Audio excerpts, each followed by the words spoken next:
2024 en la misma tónica presentada a lo largo de 2023, es decir, con caídas. El año pasado este mercado se contrajo alrededor de un 30%. Fenalco y la Andi están reportando que durante enero, el enero que acaba de terminar, se vendieron 11.581 unidades, vehículos nuevos, presentando una disminución del 16,4% frente a enero de 2023, un sector muy afectado por la coyuntura económica. Aún así, para el resto de año el sector espera tocar fondo, inclusive no descartan un repunte pequeñito en las ventas por la caída en la inflación, por la caída en las tasas de interés, que seguramente es algo que ocurrirá este año. Néstor, mucha atención, usted y mercados inversionistas, porque el Banco de Vivienda, el tercer banco más grande de Colombia por utilidades, está convocando para la otra semana una asamblea extraordinaria de accionistas con el propósito de aprobar una nueva emisión de acciones. La Junta, con el propósito de mantener los niveles de capital del banco y apalancar su crecimiento, convocó a una asamblea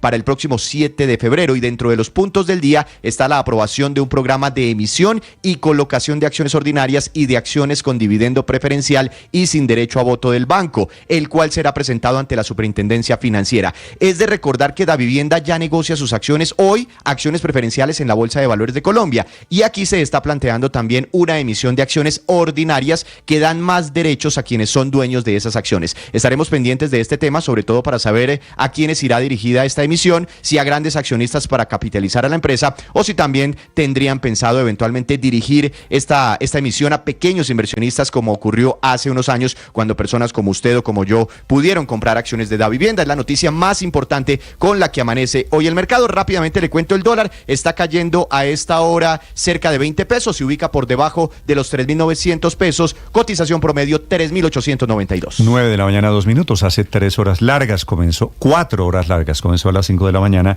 día sin carro y sin moto. Balance a esta hora con las autoridades de Bogotá. Felipe García.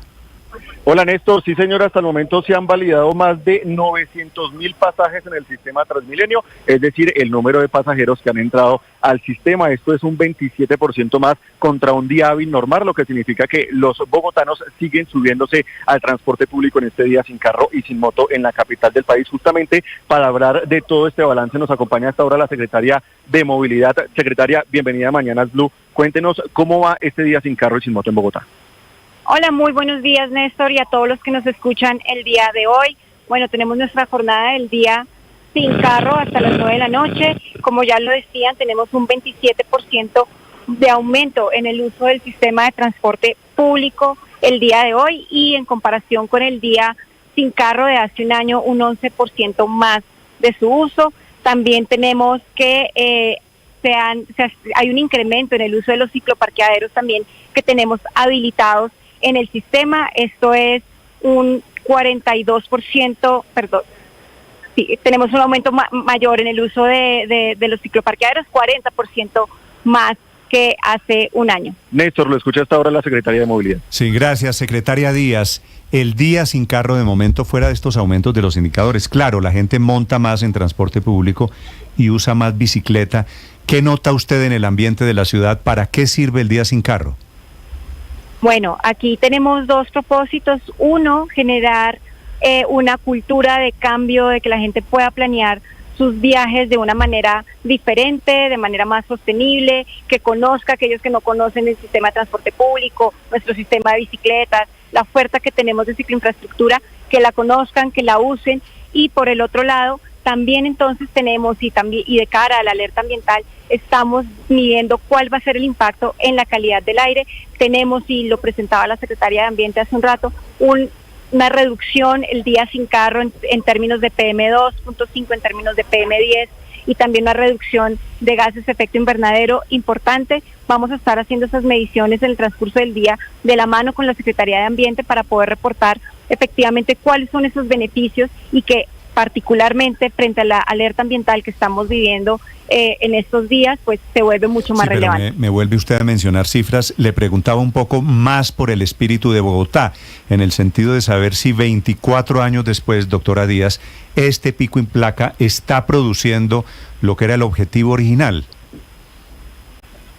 Listo. El objetivo original del pico y placa tenía un componente de calidad del aire. Eso es lo que vamos a estar midiendo, pero como decía, es una oportunidad y lo que queremos el día de hoy y de cara a la situación de la movilidad actual es que pensemos y veamos que hay otras formas distintas de movernos. Tenemos opciones para la bici, para el transporte público y para caminar, entonces de que planeemos mejor nuestros viajes, de que veamos esto como una oportunidad para conocer la oferta que tiene la ciudad. Aquí la fluidez, obviamente estamos midiendo también cuál ha sido esa mejor forma de movernos, cómo eso está impactando también en la circulación de los vehículos. Tenemos, si bien un aumento en la velocidad, la idea igual es que se mantenga y sigan respetando con aquellos vehículos que pueden salir, que se siga respetando los límites de velocidad, que haya un buen comportamiento en las vías y que hoy sea el día en que podamos dar ejemplo como ciudadanía, como distrito, con la oferta que estamos dando, que podemos movernos de una manera sostenible en la ciudad. Doctora Díaz, pues ustedes ya han tenido un mes para reflexionar sobre la movilidad en Bogotá. El ejercicio de hoy pues también los hace reflexionar. ¿Qué han pensado sobre el pico y placa? Sobre el pico y placa que tenemos todos los días los bogotanos. ¿Qué cambios tendrá bajo la administración Galán? Y si tienen pensado, porque de esto se está hablando mucho en el sector, pensado aplicarle pico y placa a los vehículos híbridos. Estamos en este momento haciendo todos los análisis y los resultados y frente a las condiciones actuales que tenemos, cómo se ha venido comportando el pico y placa. Este análisis lo estaremos realizando en los siguientes meses y los resultados pues serán publicados cuando tengamos estos análisis y las decisiones que tomemos, por ejemplo, van a ir de la mano con doctora Díaz, este sábado, pasado mañana, ¿hay pico y placa? En este momento, mientras estemos y continuemos en la alerta ambiental, continúan las restricciones que anunciamos hace una semana. Esto es, sí, el pico y placa continúa este sábado.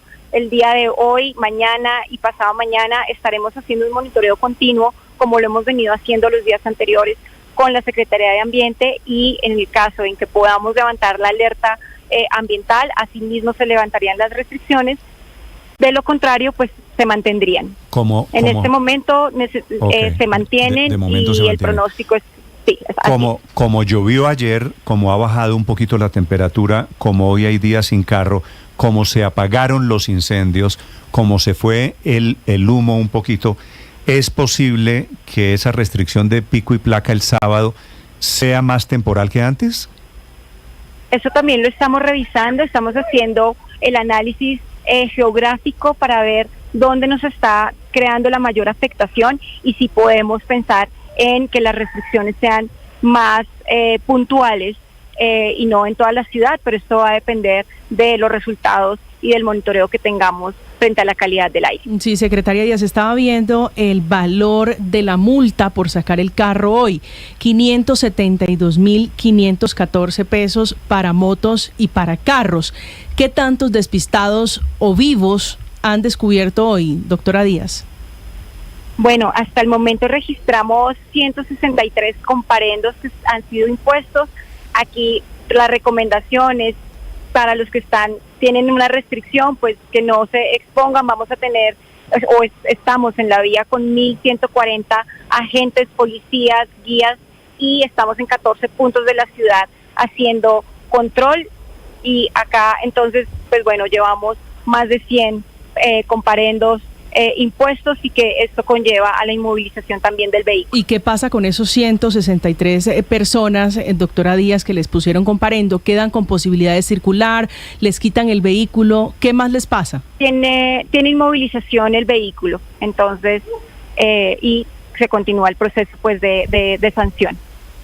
Secretaria, estos beneficios ambientales. Paola, ¿le sacan el comparendo, le sacan el parte y le inmovilizan el carro? Así es. Esta sanción lleva la inmovilización del vehículo. Todo un chicharrón, sí, secretaria. Estos beneficios ambientales de calidad del aire que estamos viendo hoy, ¿en cuántas horas se borran mañana? Es decir, ¿en cuánto tiempo vuelve Bogotá a los niveles de contaminación habituales? Bueno, se estima más o menos en PM10 y en PM2.5 una reducción del 36% y del 56%. Frente a un día normal. Entonces, sí, el día de mañana pues volvemos a los niveles normales de la ciudad. Sin embargo, pues vamos a ver cuál es el impacto que tenemos hoy frente a la alerta, y bueno, mañana seguiremos el monitoreo para ver cómo avanzamos. Estamos todavía comenzando la jornada y seguramente los indicadores, las cifras van a mejorar. Doctora Díaz, Así gracias es. por acompañarnos esta mañana. Gracias por estos minutos. A ustedes muchas gracias, buen día y disfruten Gracias. del día de No Carro. Coordinando los operativos, la secretaria de Movilidad en Bogotá.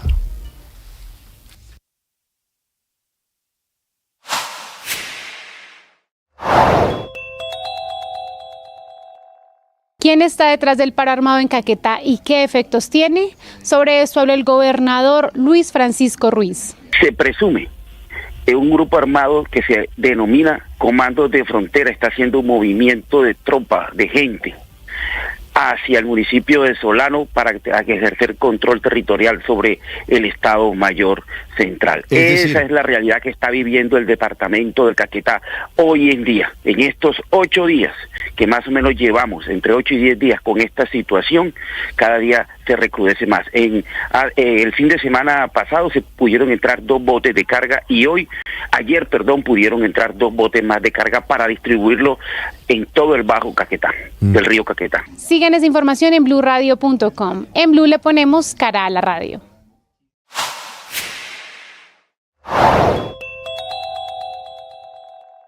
Colombia, Brasil y Chile, 3 países que ayer bajaron sus tasas de interés en función de que cede la inflación y el costo de vida en toda la región. No obstante, mientras el Banco Central de Brasil bajó los intereses en 50 puntos básicos y el de Chile recortó las tasas en 100 puntos básicos, el Banco de la República de Colombia hizo lo propio con apenas 25 puntos básicos, es decir, bajando las tasas de interés del 13 al 12.75%.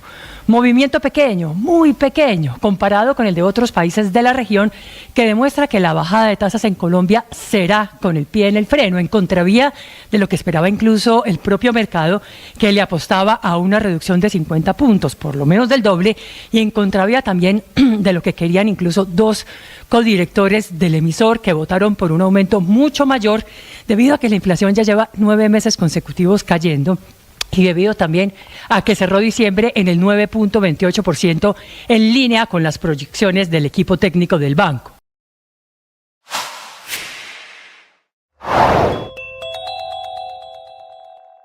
Hoy en Mañanas Blue de 7 a 8 de la mañana. ¿Vale la pena mantener el día sin carro y sin moto en Bogotá? El debate por parte de los panelistas de Mañanas Blue. Y sobre el paro armado en Caquetá habló el gobernador Luis Francisco Ruiz, quien hace un llamado al gobierno nacional. Sigan esa información en nuestro canal de YouTube y en bluradio.com. En Blue le ponemos cara a la radio.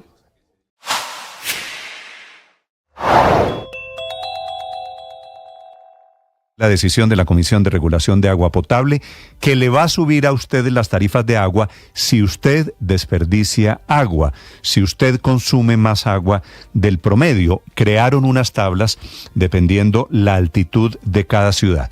Por cada metro cúbico que se gaste en las familias colombianas, el límite dependerá de la ciudad en donde usted se encuentre en este momento. Por ejemplo, Bogotá, que está 2.600 metros por encima del nivel del mar, o Tunja, el límite es 22 metros cúbicos. De ahí en adelante, mensuales, de ahí en adelante sube la tarifa.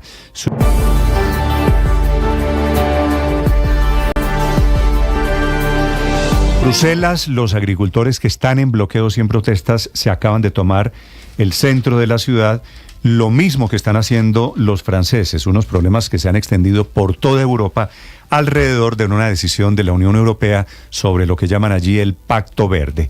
La génesis del problema se ha ido creciendo en la medida en que pasan las horas y la situación en Europa esta mañana es de bloqueos y de paros de agricultores y de ganaderos, no solo en Bruselas, en Francia, Portugal y España. Enrique Rodríguez. En efecto, los últimos datos que estamos teniendo ahora mismo en tiempo real prácticamente es que la frontera española por el paso de la Jonquera, es decir, una de las fronteras con Francia, ya está teniendo problemas para el tránsito porque uno de los peajes por el lado francés ha sido bloqueado por agricultores franceses. Idéntica situación se ha vivido esta madrugada en las carreteras, en algunas de las carreteras principales, autovías mejor dicho, que conectan España con Portugal. Es el reflejo de lo que está pasando en Bruselas desde esta mañana, donde allí se ha producido un bloqueo completo del centro de esa ciudad. Centenares de tractores han bloqueado desde la madrugada la capital de las instituciones europeas, en simpatía también con lo que llevan haciendo sus compañeros franceses desde principios del mes de enero. Esta era la la narración de la televisión francesa desde el pleno centro de Bruselas. Avec Eve, eh bien, les tracteurs qui sont très nombreux depuis ce matin, qui bloquent toutes les rues. On a même mis un peu de temps en fait à arriver jusqu'ici, cette place du Luxembourg. On est juste devant le Parlement européen et donc vous le voyez. Desde la Plaza de Luxemburgo, contaba esta reportera del canal BFM, que se encontraban allí completamente bloqueados por decenas de tractores muy cerca del Parlamento Europeo. A pesar de ese bloqueo, esta mañana se ha podido reanudar la cumbre de jefes de Estado y de Gobierno de la Unión Europea, pero sin embargo el caos en la ciudad, en la pequeña capital belga, es completo. Las reivindicaciones de estos agricultores ya las conocemos. La bajada, por ejemplo, de la burocracia, que se igualen las condiciones de todos los estados de la Unión Europea en lo que se refiere al tema fitosanitario, que es más estricto en algunos países que en otros, y esto está teniendo ya como consecuencias en el sector del transporte. Ahora mismo el francés dice haber perdido por lo menos un 25% de sus ingresos esta semana como consecuencia de los bloqueos por carretera, Néstor. ¿Qué piden los protestantes, quienes bloquean esta mañana en diferentes partes de Europa, Enrique? Bueno, en realidad es una serie de cosas, no hay una sola petición, hay muchas. La primera, como decíamos, es que se deroguen algunas de las normas que plantea la Unión Europea en esa agenda verde. Por ejemplo, la de que se obliga a los agricultores a mantener una parte de sus tierras cultivables en barbecho, es decir, en descanso durante un tiempo. Una medida que ha sido reclamada, por ejemplo, en Francia. Que también haya un pago justo por parte de los intermediarios, porque dicen, producen a unos costes y los costes de venta de las grandes cadenas de distribución son enormes y ellos nunca ven ese beneficio.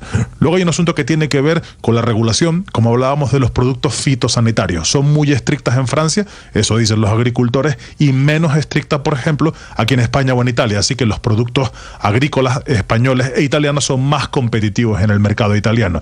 Y también se ciernen sombras de dudas sobre el acuerdo con Mercosur. El primer ministro de Irlanda, el presidente francés han señalado que en estas condiciones no se puede realizar un acuerdo con Mercosur, precisamente por el mismo motivo, porque no puede haber una situación en la que se impongan regulaciones medioambientales a los agricultores europeos y luego se permitan importaciones de países, que serían los de Mercosur, que no tienen esas mismas exigencias. Ahí se genera una desigualdad y un problema con la competencia, Néstor. Gracias, Enrique. Son las 9:18 a.m. Estamos a 10 meses de las elecciones presidenciales en Estados Unidos.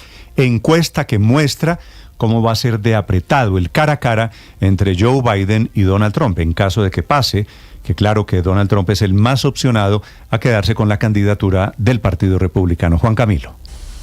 5 de noviembre serán esas elecciones, Néstor, aquí en Estados Unidos. Son dos encuestas, de hecho. La primera, que muestra un empate cabeza a cabeza entre Trump y Biden, es del Daily Kos. 44% marcan ambos en intención de voto. Hay otra encuesta de Quinnipiac que sí arroja una ligera ventaja del presidente Joe Biden, 50% frente a un 44% de favorabilidad de Trump. No obstante, los principales temas en los que Biden es más golpeado es el manejo de la crisis fronteriza, que cerca del 60% de los encuestados cree que se está manejando de mala manera. Y por el otro lado, el presidente Donald Trump se cree que tendría un enfoque más duro hacia tratar la crisis fronteriza particularmente. Esto se da al tiempo que el presidente Joe Biden se encuentra en el Congreso. Hace algunos minutos dirigió unas palabras ante congresistas y destacó que están buscando la manera de poder buscar un acuerdo de paz, ponerle fin a la guerra entre Israel y Hamás, particularmente que pueda haber un reconocimiento de un Estado palestino allí en Medio Oriente. Entonces, que recordemos, ese también ha sido un punto por el que los progresistas han criticado últimamente al presidente Joe Biden, su respaldo a Israel en el marco de estas operaciones militares en la Franja de Gaza, Néstor. Estás escuchando Blue Radio.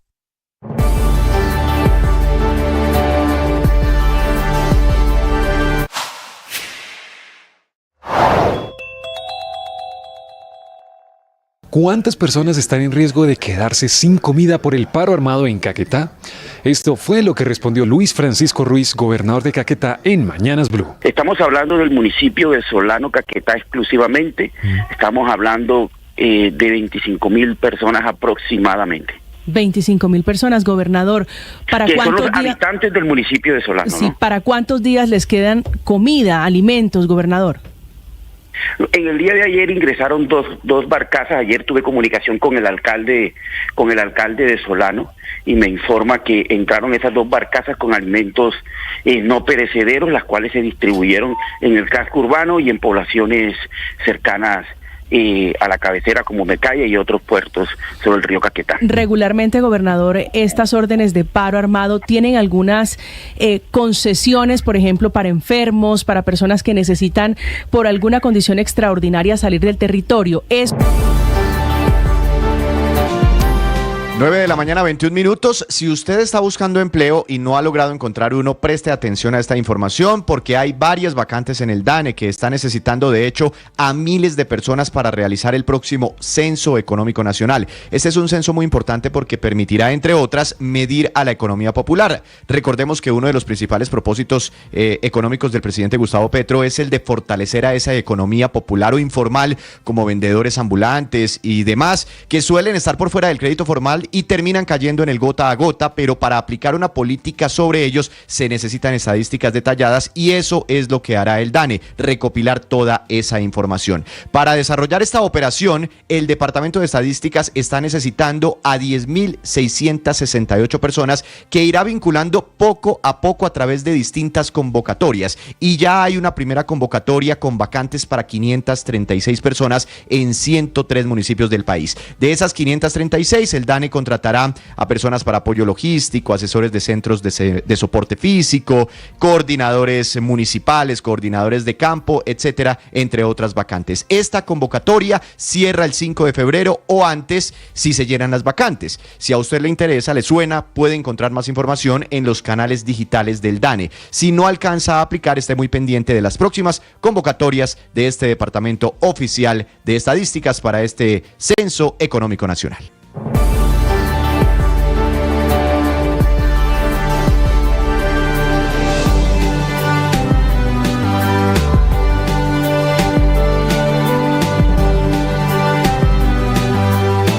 $9.22, día sin carro en Bogotá y día que dispara las ventas de los taxistas con ganancias que pueden aumentar entre 40 y 50%, de 250.000 a 320.000 pesos para los 37.200 taxis que circulan hoy por las calles de la capital, según cálculos de la Asociación de Propietarios y Conductores de Taxi, y en comparación con un día normal, donde las ganancias suelen estar entre los 170.000 a 200.000 pesos a razón de 12 viajes y con una carrera promedio de 15.000 pesos cada una, mientras que un día como hoy, algunos taxistas logran hacer hasta 26 viajes, como ocurrió el pasado 21 de septiembre del año pasado, cuando fue la última fecha del día sin carro.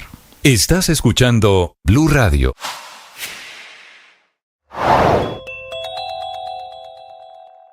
La medida hoy en Villavicencio de día sin carro y sin moto durará 14 horas consecutivas y, según las autoridades, colaborará a disminuir la hora de calor por la que atraviesa la ciudad y además el país.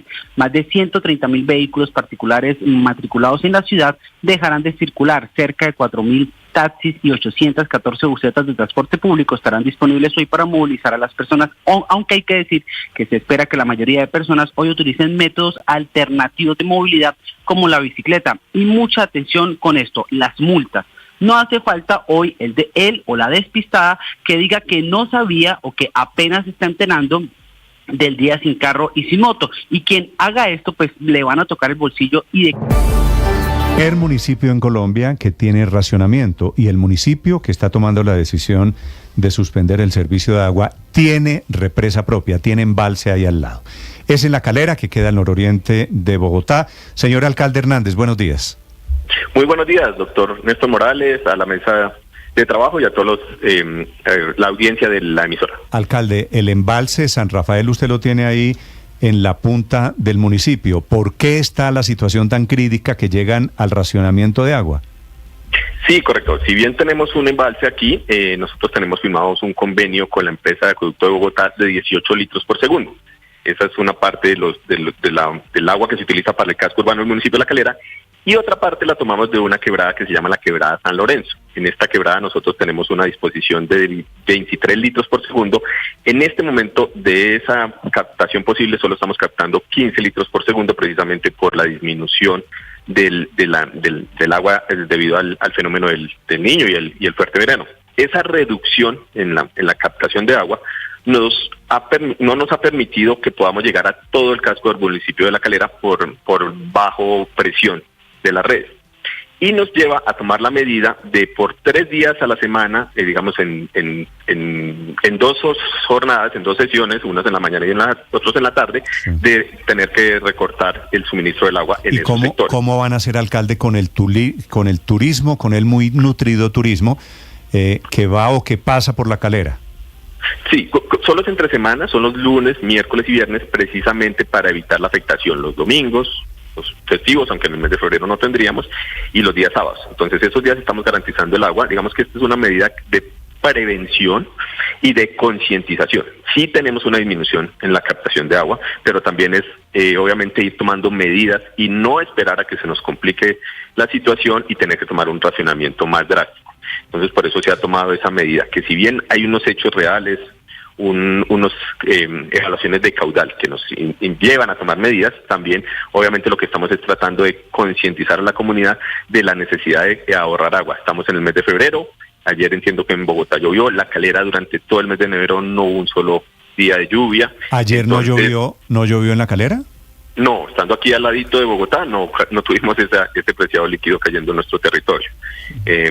Y nos manifiestan las autoridades nacionales que febrero va a ser el mes más fuerte de verano dentro del fenómeno del Niño. Entonces, por eso esta es una medida de prevención para obviamente ir siendo conscientes y ojalá no tengamos que tomar medidas más fuertes más adelante. Alcalde, además de estos racionamientos, ¿habrá otro tipo de sanciones para las personas que malgasten agua? No sé, el que lave el carro cada 8 días o el que se ponga a lavar la fachada de la casa de pronto sin tanta necesidad. Sí, correcto. Obviamente esto va, insisto, esto es una medida preventiva y va acompañado de unas medidas pedagógicas y de concientización, que en la medida en que la comunidad no las asuma, obviamente eso tendrá que generar unas sanciones. Es importante mencionar, por ejemplo, que uno de los acueductos más importantes veredales aquí del casco del municipio de La Calera, uno de los veredales se llama Tres Quebradas, por ejemplo, también tomó la medida de en ciertos sectores, en ciertas veredas, cortar el agua en las horas de la noche, un racionamiento, porque se estaba presumiendo que se está utilizando para rociar algunos cultivos. Entonces ellos también de medida preventiva pues están haciendo esta medida de tal manera que no haya disposición de líquido por la noche y evitar que mal usen o malgasten el agua. Este racionamiento de La Calera lo que nos indica es, si no cuidamos el agua, vamos a terminar allá todos, no un municipio de Colombia. Señor alcalde Hernández, gracias por acompañarnos esta mañana. No, a ustedes, muchas gracias por la entrevista, por el espacio y por ayudarnos a concientizar a la comunidad del uso racional del agua en estos días. Un saludo para los calerunos, porque creo que allí hay un espejo. Lavar el carro, Néstor. Los amarios somos expertos. Ese es un granito de arena con el que podemos aportar. No lavar el carro de aquí a abril. Sí. No ¿Sabe qué estoy haciendo en mi casa, Víctor? ¿Qué está haciendo? Balde cuando me baño en la ducha, por ejemplo. Okay. Sí. Entonces, usted no sabe la cantidad de agua que se desperdicia cuando usted se baña. Claro. Entonces, y la otra. Entonces usted pone un balde al lado en la ducha. Y se recupera. Claro. Por ejemplo, ¿qué hace? A ver, le voy a poner un ejemplo tonto, Víctor. ¿Qué hace usted mientras le sale el agua caliente? Deja que pues esperar a un lado. Por eso, entonces usted abre la se llave malgasta el agua. y comienza. ¿Cuánto se calienta? Ahí, sale calentico. ¿Cuánto se demora saliendo el agua 3, caliente? 4, 5 minutos? No, pues un minuto. No, un minuto, 40 segundos, pero se gasta mucha agua. De los viejos. De los baratos. O cuando uno se lava los dientes, por ejemplo, dejar abierta la llave. Es posible. Y mientras te estás cepillando los dientes, deja que eso corra, ahí se desperdicia. ¿Sabe cuándo más, María Consuelo? Los hombres, por ejemplo, mientras se están afeitando. Esta es una lista. Yo estoy ahí. Esta es una lista de recomendaciones. Yo me afeito, prendo la llave a esperar. Y la llave se queda abierta los 10 minutos. Le toca con un tarrito, Néstor. Esta es una lista de recomendaciones de precisamente las autoridades en esta época de fenómeno del Niño. Esta la entrega la Comisión de Regulación de Agua Potable. La principal, reducir el tiempo de ducha y recolectar el agua mientras comienza a salir caliente. Esa es la más importante, dice la Comisión. ¿Cuánto en esta tiempo época es una ducha razonable, normal? 4 minutos. No. Si uno está madrugando, depende del tamaño. Yo iba a decir. No, pero sí. Si yo me baño rápido, mi duchazo no dura menos de 7 minutos. ¿Ah, sí? O sea, eso es largo. Es largo para estas recomendaciones. Bueno, entonces prometo que voy a... Está como el niño del meme. Pero Néstor, ¿sabe que hay otra? El niño del meme que se baña y el otro lado nada más se lava. Él dice que de lunes... mira, 2 días a la semana me baño. Es un niño español. Entonces dice, 2 días a la semana me baño. ¿Y los otros 2 días? No, nada más me lavo y dice una palabra. bruta. ¿Me lavo qué? Alas y motor. No entiendo. ¿Sabe que hay otra recomendación? Señora. Que podemos hacer todos en casa. Si va a usar la lavadora, con carga completa. Espere que haya carga completa para que la lavadora tenga que hacer un ciclo. No usar el lavaplatos ahorra agua la lavadora, que eso también ayuda a ahorrar agua en esta época de fenómeno del niño. Sí. Así que hay maneras de ahorrar agua, Paola. Apagar luces. Métase. La poceta para lavar los platos. Entonces bañarse con agua fría es la mejor recomendación de todo. Yo lo estoy haciendo. Llevo una semana bañándome con agua fría. No. Claro, 3 minutos estoy afuera con shampoo, Rice, María Consuelo, mascarilla, todo. En 3 minutos. Una pregunta, Néstor. Esto es la más eficaz de todas, no bañarse. Pero ya fuera de... No. Yo sí sospechaba que Luis Ernesto. Con razón. Ay, Dios. Yo también tenía Ay, Dios.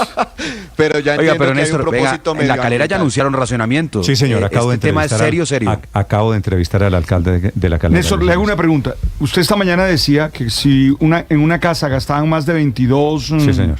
Metros cúbicos, iba a venir más caro el agua. ¿Cómo sabe uno? Usted mira el recibo, padre. O sea, es después de. Antes no lo puedo ir monitoreando. No, usted mira en su recibo cuánto está consumiendo mensual. La decisión la toma la Comisión de Regulación de Agua Potable, ¿verdad? Sí, señor. ¿Y sabe, padre, eso de qué depende? La tarea es ir hoy a revisar el recibo de agua. Ahí usted sabe cuántos metros, porque el recibo le trae el histórico. Claro. Cuánto gastó el mes pasado. Usted puede mirar en el contador cuánto está gastando. Y usted sabe cuánto está gastando.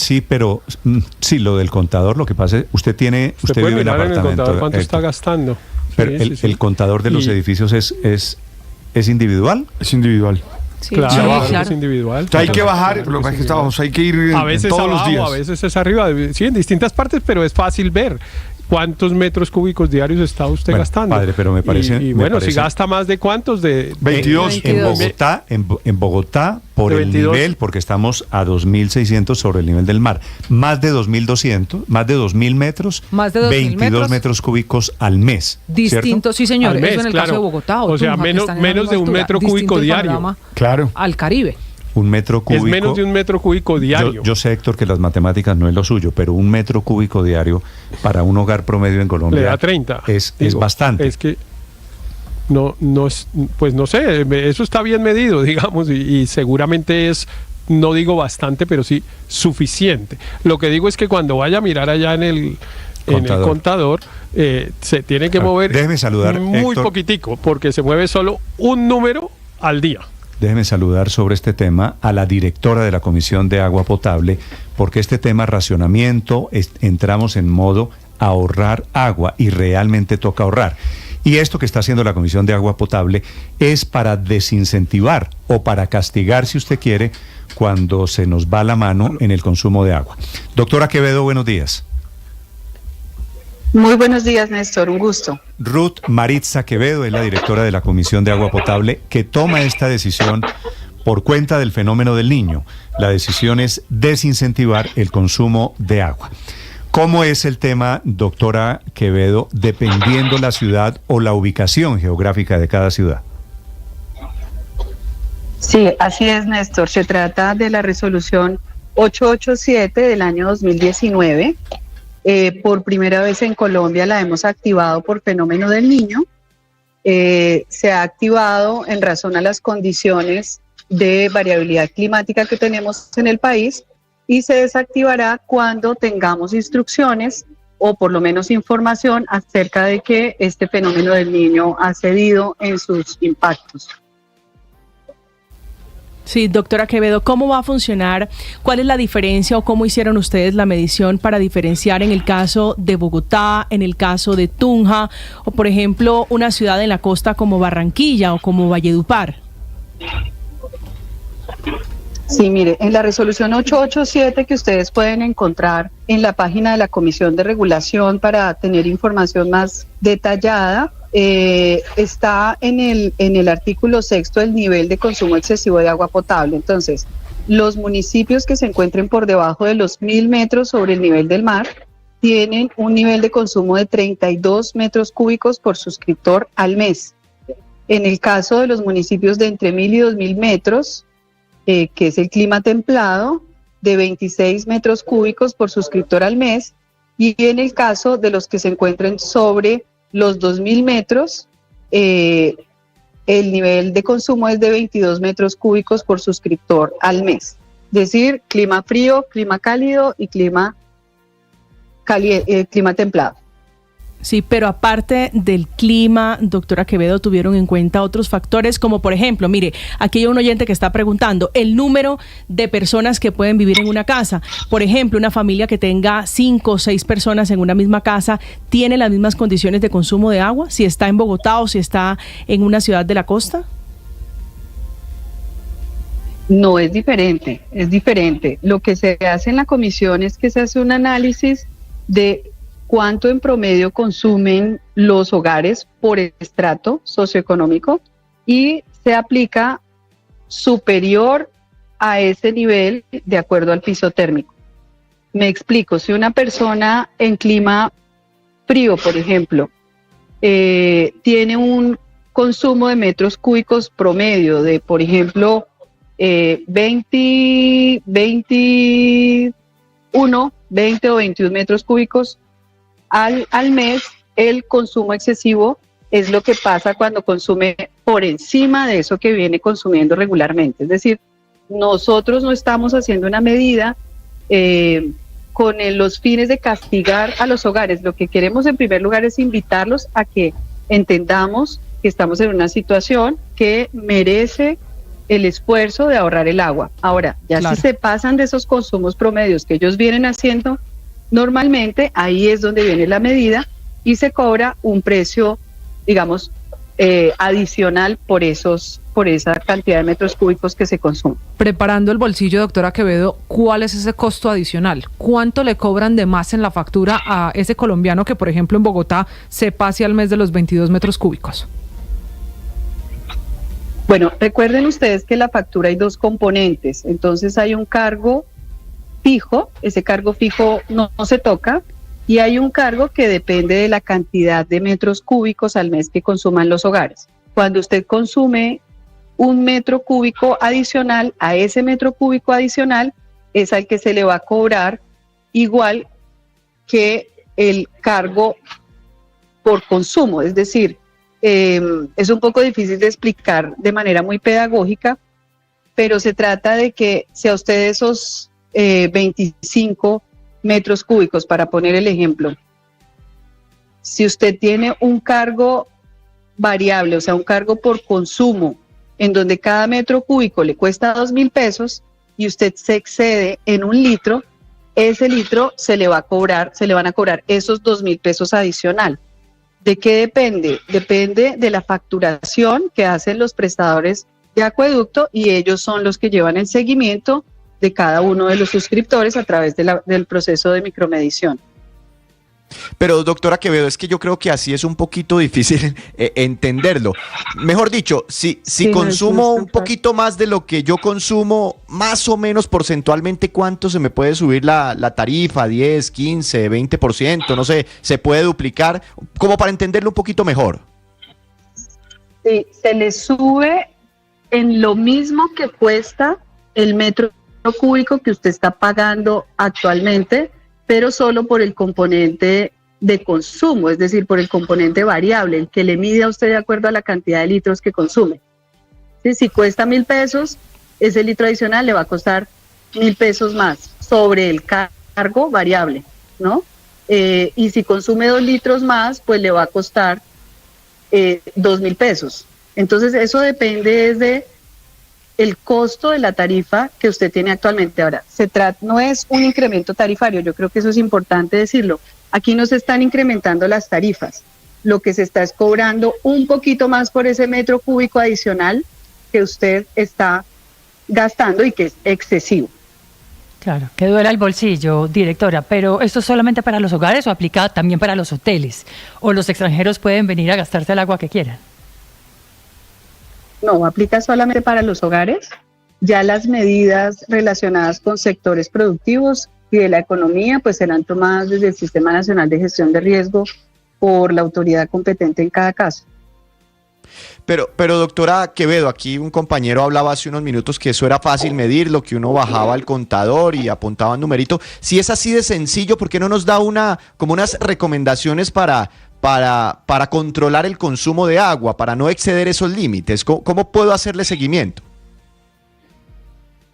Claro, mire, en la factura usted va a tener una indicación de que excedió el consumo promedio, digamos, que usted regularmente tiene en su hogar.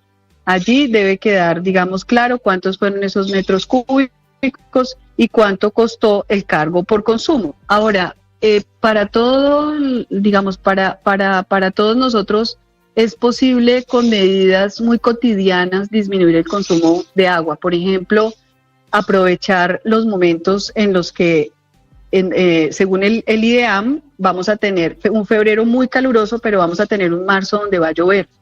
Entonces es necesario aprovechar los momentos en donde llueve para recoger esas aguas lluvias. Es importante, por ejemplo, no hacer todo el tiempo descargas de las cisternas cuando no es necesario. Es importante, por ejemplo, no permanecer durante largo tiempo en la ducha y no esperar hasta que llegue el agua caliente, sino en la medida de lo posible, pues bañarse también con el agua fría. Es posible cargar las lavadoras con la carga completa y hay incluso unas que tienen modo ahorro de agua, preferir los modos de ahorro de agua. Esos son algunos, digamos, recomendaciones muy prácticas que todos podemos, digamos, intentar. Si el fenómeno del Niño se acaba en 2 meses, ¿esta medida, este castigo para los derrochadores de agua, se acaba inmediatamente? Sí. Cuando tengamos la información de que el fenómeno del Niño ha cedido, esta medida se desactivaría. Se activó a partir del 26 de enero y se desactivaría cuando se superen estas condiciones climatológicas. Vale. Es la directora de la Comisión de Regulación de Agua Potable sobre consumo de agua y sobre desincentivar el gasto excesivo de agua. Doctora Quevedo, gracias. Muy amables. Gracias a usted. Gracias. Tenemos una noticia de última hora. Acaba de renunciar el director de Planeación Nacional, uno de los hombres de confianza en temas económicos, pero renuncia por diferencias de fondo con el gobierno Petro. 9:43.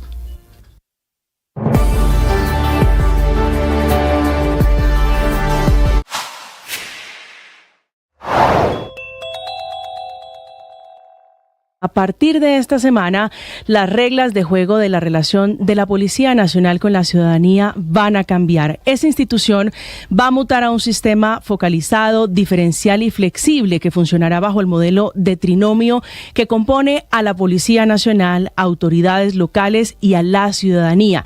El cambio más sustancial va a ser sobre los cuadrantes de la policía, que se van a acabar para convertirse o para llamarse microterritorios, y se va a eliminar las barreras existentes para pasar a ser un servicio absolutamente flexible, con turnos dependiendo del territorio donde se preste el servicio de vigilancia.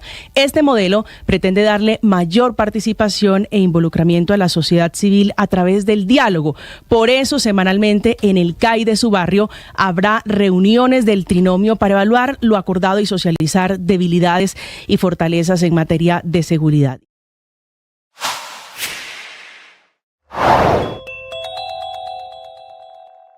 La historia del desobediente canciller Álvaro Leiva, que a pesar de la suspensión proferida por la Procuraduría, que es inapelable, sigue actuando como ministro de Relaciones Exteriores de Colombia, sigue firmando decretos. En las últimas horas firmó 12 con nombramientos, desvinculaciones en distintas embajadas en México, Brasil, Singapur o Kenia.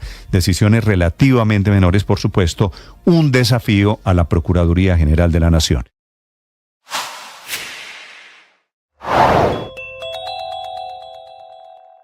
Llegó el momento de pensar en el agua que gastamos y en el agua que ahorramos, porque hoy empieza febrero, el mes que tendrá menos lluvias en los últimos 30 años, según el pronóstico del IDEAM, y desde hoy gastar de más o desperdiciar el agua va a salirle más caro al bolsillo. Es momento de ir, buscar el recibo del agua y ver cuántos metros cúbicos se está gastando usted al mes. La Comisión de Regulación de Agua Potable expidió la resolución 39 de 2024 que fija los cobros a quien consuma más agua de la necesaria. El límite depende de la temperatura, es decir, de la altitud sobre el nivel del mar de la ciudad en la que usted viva. Así, a partir de este mes y por lo que dure la emergencia del fenómeno del Niño, si usted consume más de ese límite, le van a hacer un cobro extra en la factura.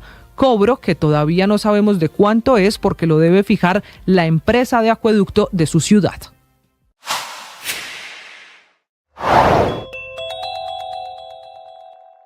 El debate y la opinión aquí en Blue Radio. Damos por cerrado la esperanza de Panamericanos. Finalmente, ni Colombia pagó, ni ha llegado la carta de los señores de Panam Sports. A ver, hay dos maneras de leer esto, o de ver el vaso, medio vacío o medio lleno. No, ese vaso está medio vacío hace rato. Pero prácticamente seco, la verdad, para ser sinceros. Ya. Héctor, es que como somos colombianos, nos agarramos de un chorrito de agua. Exactamente. Sí. Y uno cree que ahí, en esa esquinita, puede haber un salvavidas. Que de pronto se cae. Yo como Ricardo me agarro de ese chorrito. Caso, no. Sí, yo soy muy colombiano en eso. Yo también me agarré, pero francamente es que ya no parece, digamos, porque la que ya no hay chorrito. Está de los Panamericanos ha ido cerrando y cerrando la puerta y ha dicho que no, y ha invitado a otras ciudades y otras ciudades se han postulado formalmente. Es que sabe y hay un proceso de selección. Héctor, el chorrito de esperanza lo alimentó el presidente cuando... 9 de la mañana, 47 minutos. A esta hora, la información deportiva en Mañanas Blue. Nacho Fernández, no, Babar comete el centro, Borja, ¡gol! Pero vino el centro, cabezazo, Roger, ¡gol! Quintero, ahora va Juanfer Quintero. 3 goles, 3 protagonistas en Argentina. Roger Martínez aportó el 2-0 de Racing contra Tigre por la primera división. Quintero, vino el centro, cabezazo, Roger, ¡gol! Fue una linda acción de cabeza y la cuenta de los colombianos sí fue de largo. El 3-0 también fue cafetero con Juanfer Quintero. Atención que se viene Adrián Martínez. Dejó muy bien Quintero, ahora va Juanfer Quintero. ¡Gol!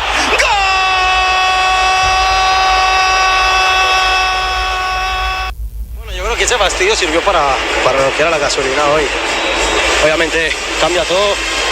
Hoy tuvimos contundencia, los primeros minutos fuimos y los buscamos. Y bueno, creo que ahí se abrió un poco más el partido, tuvimos calma, por momentos sufrimos normal porque todos creo que los equipos tenemos méritos. Y el tercero en la lista fue Miguel Ángel Borja, el de Tierra Alta en Córdoba, que abrió la cuenta en la victoria de River Plate 2-0 contra Barracas Central. Y allá va Nacho Fernández, no, Babar comete el centro, Borja, ¡gol!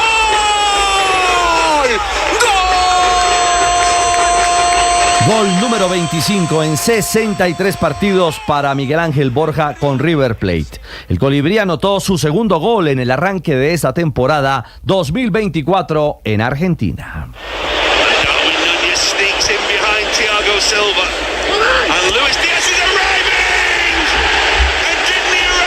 Y ahora es en inglés, sí, porque los británicos se rinden al nivel y al momento del guajiro Luis Díaz. Ya son 12 goles de Lucho por Liga Premier. El cuarto de esta temporada, esta vez frente al Chelsea, que asegura a los Reds como líderes de la Liga Inglesa con 51 puntos, 5 más que el Manchester City que lo escolta. Lucho puso el segundo y marcó el cuarto. 7 puntos le dio Sky Sports al colombiano que es pieza clave del equipo de Klopp, quien a propósito alcanzó su triunfo 200 en la Liga Premier. En Colombia, Tolima frenó al América. Triunfo Pijao 2-1 que pone a los tolimenses segundos del campeonato con 6 puntos.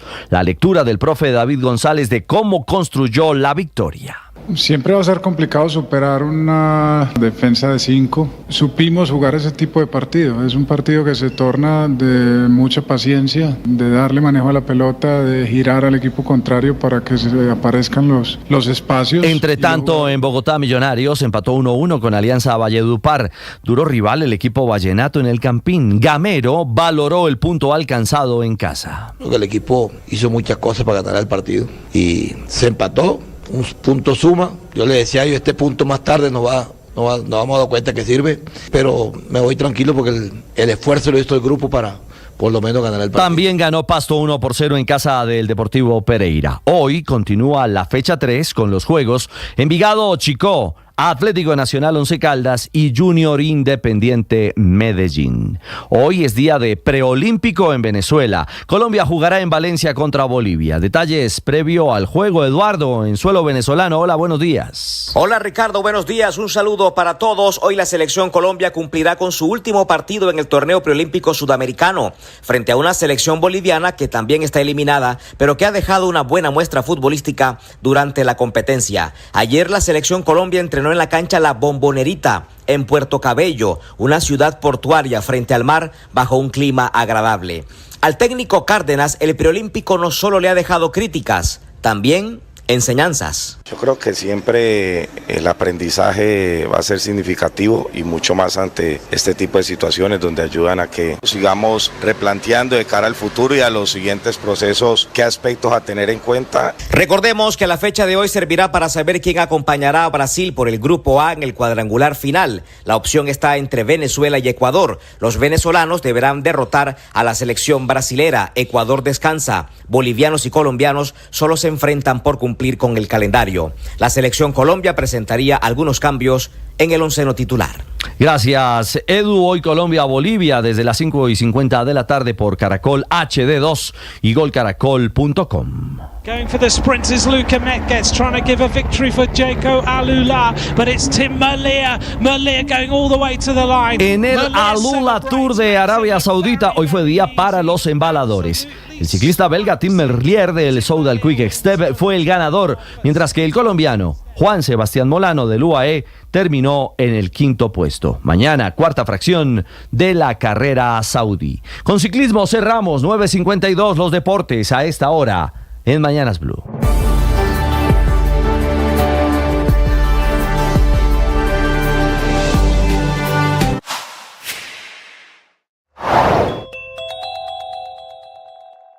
¿Qué es lo que dice el gobierno nacional ante la situación del paro armado en Caquetá?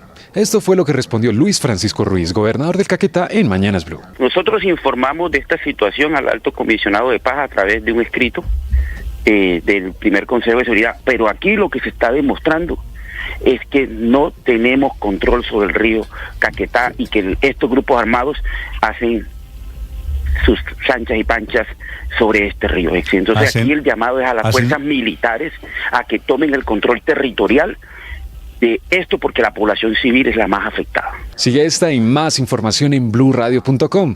En Blue le ponemos cara a la radio. Me alegra encontrarme con ustedes. Gracias por estar ahí, gracias por participar, gracias por ser fieles, gracias por estar suscritos, por avisarle a otros que Blue está aquí con ustedes. 9:53 a.m. Atención, hay un par de noticias urgentes. El presidente Petro le acaba de pedir la renuncia a todo su gabinete, a todos los ministros que quedan a partir de este momento en condición de interinidad. Este era el muy anunciado e inevitable Ricardo remesón en el gabinete Petro. Sí, señor Néstor, anoche hubo... Año y medio de gobierno, sí, otro remesón. Sí, obviamente, Néstor, eso estaba cantado desde octubre del año pasado y el presidente había sido muy paciente, había estado intentando pedirles a los ministros unos mejores resultados en cuanto a ejecución, que es lo que más le preocupa de la baja ejecución de varios ministerios, y se han venido presentando una serie de hechos que decían y hacían prever que esto era inminente. La semana pasada en el Pacífico el presidente criticó en público a varios de sus ministros. No necesariamente esos son los que van a irse del gabinete. Anoche hubo un consejo con todos sus colaboradores cercanos, consejo de ministros, se extendió más de lo previsto, el ambiente no fue el mejor, fue bastante tenso, el presidente pidiendo resultados y al final de la reunión el presidente Petro les dijo: necesito que este jueves, a primera hora, todos ustedes, de manera protocolaria, presenten su carta de renuncia. Eso está en pleno desarrollo. De manera protocolaria quiere decir, se van varios de ustedes. Claro, no se van a ir todos, pero el presidente queda con plena libertad de saber quiénes siguen y quiénes no siguen de su gabinete. Esta es la primera noticia. Repito, urgente. Gabinete del presidente Petro, esta mañana renunciado, el presidente Petro pide renuncias.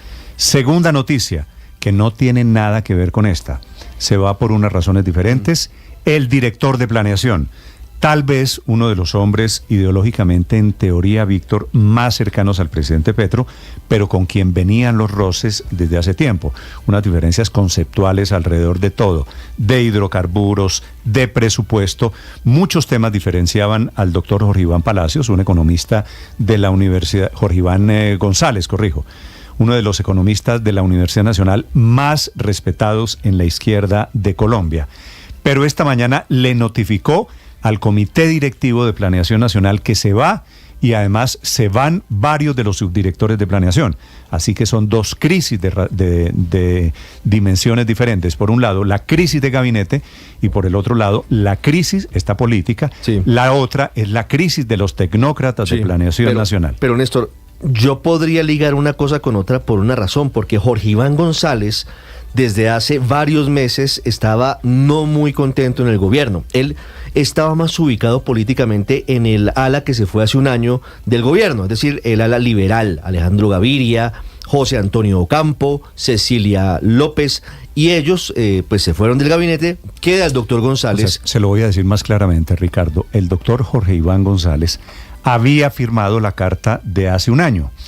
Y hace un año, cuando se ve exactamente en febrero del año pasado, el ministro de Salud de Educación de la época, usted se acuerda, Víctor, el ministro Alejandro Gaviria. El doctor Gaviria. Obviamente. Por la tensión interna que hubo, Néstor, en ese momento, para recordarles la reforma a la salud. Por la reforma a la salud. Ese tema generó una tensión. Salió Gaviria, la doctora Cecilia López. De la cual y el doctor Ocampo. Claro, de la cual salió de esa crisis muy herida la relación de Jorge Iván Palacio con el presidente Gustavo Petro. El epílogo, básicamente, Jorge Iván González. Otra vez, corrijo, Jorge Iván González, director de planeación.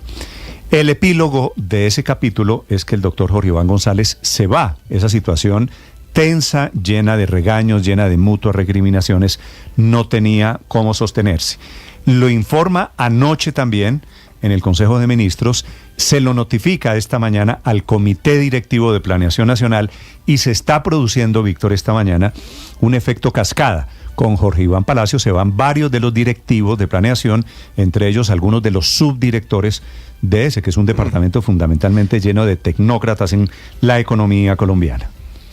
Y desde afuera el doctor González era percibido como una de las personas más sensatas dentro del gobierno en medio de esta polarización, Néstor. Recuerde que el presidente Petro ha tenido un discurso antipetróleo y antiminería, y el doctor González dentro del gobierno era el que decía, no, al petróleo no hay que acabarlo, hay que aumentar la producción petrolera. Entonces la gente decía, bueno, pero este señor sí está trabajando con ese mismo gobierno. Él reconocía los errores del gobierno por la baja ejecución presupuestal. Él invitaba mucho al sector privado a trabajar juntos, a atender esos puentes, esos lazos. En fin, desde afuera era percibido como muy sensato, y pues este remesón en DNP pues deja muchas dudas, ¿no? ¿Quién va a implementar el Plan Nacional de Desarrollo del presidente Petro, que es uno de los proyectos bandera y otras cosas que están caminando por ahí? Traducción, Víctor, ido el adulto responsable.